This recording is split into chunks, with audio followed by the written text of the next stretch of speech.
नाम की एक औरत अपने 2 बच्चों और सास गंगा के साथ रहा करती थी। सुधा की सास गंगा बड़ी ही समझदार किस्म की औरत थी। सुधा अपने पति के निधन के बाद घर चलाने के लिए काम पर जाती थी।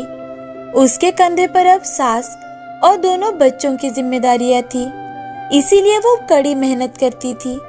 एक दिन सास, बहू, तुम आज काम पर नहीं जा रही हो क्या? वो माँ जी, आज थोड़ा लेट जाऊंगी। बच्चों के स्कूल की फीस भी तो भरनी है, वो भर के फिर काम पर चली जाऊंगी। ठीक है बेटा, थोड़ा समय है तो मेरे पोतों के पसंदीदा कढ़ी चावल बना दो ना आज। जी माँ जी, मैं भी वही सोच रही थी। ऐसा कह सुधा बच्चों के लिए कढ़ी चावल बना देती है और फिर बच्चों के स्कूल में जाकर उनकी फीस भर देती है और वहीं से काम पर चली जाती है। दोपहर के समय जब बच्चे घर लौटते हैं तो कढ़ी चावल की खुशबू सुन बड़ा बेटा शिवा गंगा से, दादी, आज माँ ने कढ़ी चावल बनाए हैं ना? हाँ बच्चों, तुम दोनों को कढ़ी चावल बहुत पसंद है ना, इसीलिए तुम्हारी माँ बना कर गई है। दादी, मुझे जल्दी दो, मुझे शिवा भैया से ज्यादा भूख लगी है। तुम दोनों हाथ मुंह धोकर आओ, मैं तब तक खाना परोसती हूँ। दोनों बच्चे कढ़ी चावल खाकर पढ़ाई करने के लिए बैठ जाते हैं। सुधा पढ़ी लिखी नहीं थी और इसी कारण वो लोगों के यहाँ काम किया करती थी। उसके घर का तो जैसे तैसे गुजारा हो जाता था। एक दिन शिवा और राम बाहर खेल रहे थे कि तभी शिवा पैर के बलबूते गिर जाता है और उसी कारण उसके पैर में बहुत सूजन आ जाती है। ये देख गंगा, अरे शिवा, ये क्या हुआ? थोड़ा देख कर खेला करो बेटा। देखो, ऐसे खेल के कारण तुम्हारे ही पैर में मोच आ गई है। अब चुपचाप यहाँ बैठो, मैं अभी लेप बना कर लाती हूँ। दादी, बहुत दर्द हो रहा है दादी। हाँ बेटा, मोच आई है तो दर्द तो करेगा ही ना, थोड़ा धीरज से काम लिया करो। गंगा शिवा के पैर पर लेप लगा देती है। कुछ ही देर बाद सुधा घर आती है। सुधा घर आते ही उसकी नजर शिवा के पैर पर जाती है। वो शिवा के पास जाकर, बेटा शिवा, तुम्हें ये क्या हुआ और पैर में इतनी सूजन क्यों है तुम्हारे? माँ, मैं खेलते समय गिर गया माँ, मुझे बहुत दर्द हो रहा है माँ। दादी ने लेप तो लगा दिया है पर मुझे बहुत दर्द हो रहा है। तू बिल्कुल चिंता मत कर, मैं तुझे अभी अस्पताल लेकर चलती हूँ। माँ जी, मुझे लगता है शिवा का पैर कुछ ज्यादा ही सूजा हुआ है, तो मुझे इसे डॉक्टर के पास लेकर जाना होगा। आप घर पर ही रुकिए। ठीक है बेटी। सुधा शिवा को लेकर अस्पताल चली जाती है। अस्पताल में जाकर डॉक्टर शिवा का पैर देखते हैं और उसके पैर का एक्सरे भी निकालते हैं। ये देख सुधा, क्या हुआ डॉक्टर साहब? मुझे तो कुछ समझ में नहीं आ रहा, कुछ चिंता वाली बात है क्या? जी, इसके पैर में 2 जगह फ्रैक्चर है, हमें इसका जल्द ही इलाज करना पड़ेगा, नहीं तो उसे बहुत तकलीफ होगी। डॉक्टर साहब, शिवा के ऑपरेशन के लिए कितना खर्चा आएगा? लगभग 20,000 रुपए। डॉक्टर, मेरे पास इतने पैसे नहीं हैं, मैं इतने पैसे लाऊंगी कहाँ से? मुझे कुछ समय चाहिए डॉक्टर साहब। थोड़े पैसे भरकर आप इसका इलाज शुरू कर दो, और हाँ, बाकी के पैसे आप डिस्चार्ज के टाइम दे देना। धन्यवाद साहब। सुधा आज बहुत ज्यादा परेशान थी। उसे कुछ भी समझ में नहीं आ रहा था कि आखिर वो पैसे जमा करने के लिए क्या करे, कि तभी उसे याद आता है कि उसके पास सोने के झुमके हैं। वो उन्हें झट से बेच देती है और उन पैसों से शिवा का इलाज करवाती है। शिवा का इलाज पूरा होते ही वो शिवा से, शिवा, अब कैसा लग रहा है बेटा? पैर में दर्द तो नहीं है ना? नहीं माँ, अब ज्यादा दर्द नहीं हो रहा। तू यहाँ आराम कर, मैं तेरे लिए घर जाकर खाना और कुछ फल दादी के पास भेजती हूँ, ठीक है? हाँ माँ, तुम जाओ, मैं यहाँ रुकता हूँ। मेरा बच्चा। अब सुधा घर लौट आती है और अपनी सास के साथ शिवा का खाना बनाकर और कुछ फल खरीदने के लिए पैसे दे देती है। गंगा वो खाना और पैसे लेकर अस्पताल के लिए निकल पड़ती है। सुधा वहीं पर आंगन में सोचती हुई बैठ जाती है कि तभी वहां से कुछ साधु लोग जा रहे थे। वो सुधा को देख, बेटी, हमें थोड़ी भिक्षा मिलेगी?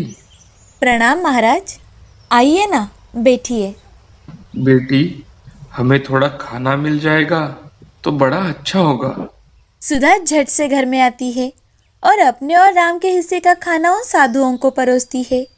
साधु खाना खाकर बड़े ही तृप्त हो जाते हैं और सुधा से, अरे वाह बिटिया, तुम्हारे हाथों में तो देवी अन्नपूर्णा का वास है। बहुत स्वादिष्ट खाना बनाया है तुमने। धन्यवाद महाराज। बिटिया, मुझे तो तुम बड़ी चिंतित दिखाई दे रही हो। हमें बताओ, शायद मैं तुम्हारी कुछ मदद कर सकूं। सुधा सारी बात साधु को बताती है। साधु सुधा की बात सुनकर बड़े भावुक हो जाते हैं और वो सुधा से, बेटी, मैं तुम्हें एक मंत्र बताता हूँ। उसके इस्तेमाल से तुम ढेर सारा खाना बना सकती हो और उस खाने को लोगों में बेचकर तुम कुछ पैसे भी कमा सकती हो। मेरे मंत्र की सहायता से तुम्हारी गरीबी दूर हो जाएगी और तुम सुखी हो जाओगी बेटी। धन्यवाद महाराज। फिर वो साधु वहां से चले जाते हैं।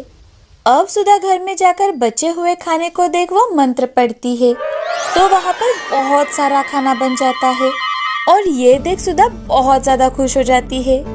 अब अगले दिन सुबह सुधा अपने घर के काम पूरे कर कुछ कढ़ी चावल बनाकर बाजार में चली जाती है। बाजार जाकर एक ठेला किराए पर ले लेती है और उस पर कढ़ी चावल रखकर बेचना शुरू कर देती है। कढ़ी चावल लो, स्वादिष्ट कढ़ी चावल, आइए आइए एक बार खाकर तो देखिए। सुधा जोर जोर से चिल्लाकर लोगों को अपने पास बुला रही थी। उसकी बातें सुन दो आदमी सुधा के पास आकर, अरे बहन जी, कितने रुपए प्लेट दिए कढ़ी चावल? जी 40 रुपए। 2 प्लेट दूं? अच्छा ठीक है, हमें 2 प्लेट कढ़ी चावल दे दो। सुधा जल्दी से 2 प्लेट कढ़ी चावल उन्हें दे देती है। कढ़ी चावल खाते ही वो दोनों बहुत ज्यादा खुश हो जाते हैं। दूसरा आदमी सुधा से, अरे भाई वाह, मजा आ गया, बड़े ही स्वादिष्ट है ये चावल, हमें बहुत पसंद आ गए। मुझे 1 प्लेट घर पर पैक करके देना बहन जी। जी अभी देती हूँ। सुधा अब उन्हें 1 प्लेट कढ़ी चावल पैक कर देती है और वो आदमी पैसे देकर वहाँ से चले जाते हैं। सुधा दिन भर एक जगह खड़े रहकर कढ़ी चावल बेचती है। सुधा के कढ़ी चावल की खुशबू इतनी ज्यादा अच्छी थी कि ग्राहक उसकी तरफ खींचे जा रहे थे और सुधा इस बात से बहुत ज्यादा खुश थी कि उसके कढ़ी चावल बेचे जा रहे हैं। शाम के समय घर जाकर वो पैसे गिनती है तो लगभग 2000 रुपए जमा थे। ये देख सुधा बहुत ज्यादा खुश हो जाती है। अब सुधा शिवा और अपनी सास गंगा के लिए खाना लेकर अस्पताल चली जाती है। वहां जाकर अपनी सास से, माँ जी, आज एक साधु बाबा घर पर आए थे और उनकी आशीर्वाद की सहायता से मैंने बहुत सारा कढ़ी चावल बनाया और वो कढ़ी चावल बाजार जाकर बेच दिया, थोड़ा सा गरीबों में भी बांट दिया। बेटी, ये तो बहुत अच्छी बात है कि तुम खुद के पैर पर खड़ी रहना सीख रही हो। बहुत अच्छी बात है।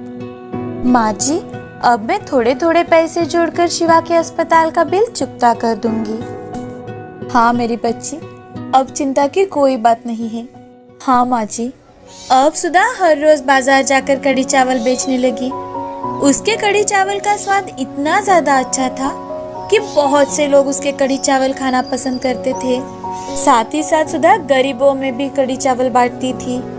ये देख उसकी सास बहुत ज्यादा खुश थी। अब सुधा कुछ ही दिनों में मेहनत कर अपने दम पर अमीर बन जाती है। उसने अब खुद की दुकान भी खरीद ली थी। वो बाजार में कढ़ी चावल बेचने वाली सुधा के नाम से फेमस हो गई थी। इस कहानी से हमें ये सीख मिलती है कि अगर कठिन परिस्थितियां भी आए तो उस परिस्थिति का डट कर सामना करना चाहिए और हिम्मत से काम लेना चाहिए। 2 भाई मोंटी और मिहिर अपने माता पिता के साथ एक छोटे से शहर में रहते थे। उनके माता पिता बहुत बूढ़े हो गए थे, इसीलिए अक्सर बीमार रहते थे।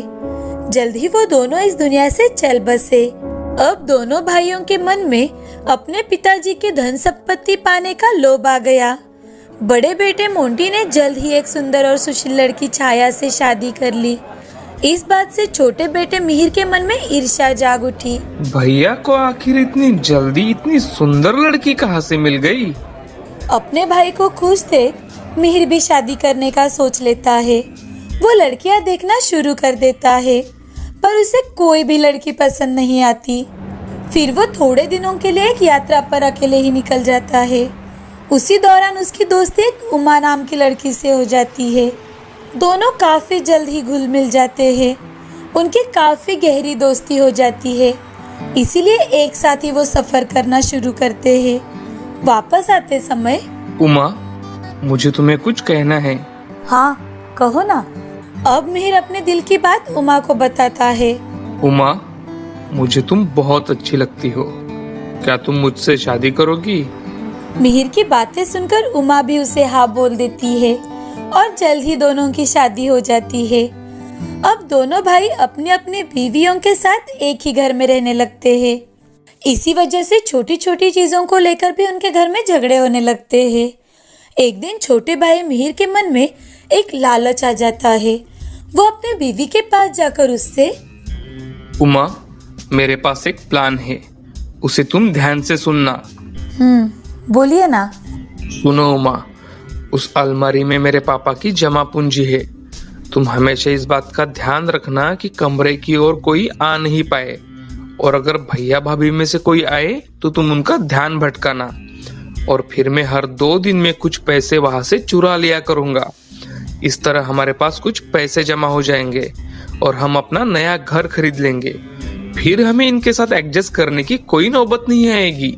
उमा मिहिर का प्लान सुनकर उसके प्लान के लिए मान जाती है और अगले दिन से वो जैसे प्लान किया है वैसे ही करने लगते हैं और साधारण तरीके से रहने लगते हैं।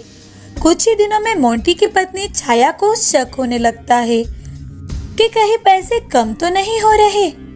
उसके कुछ ही दिनों बाद मिहिर और उमा के पास इतने पैसे इकट्ठा हो जाते हैं कि वो नया घर खरीद ले। तो एक दिन मिहिर आकर सबसे कहता है कि भैया भाभी, अब आप शांति से रह सकते हो। अब हमने नया घर खरीदा है, हम उसी में रहेंगे।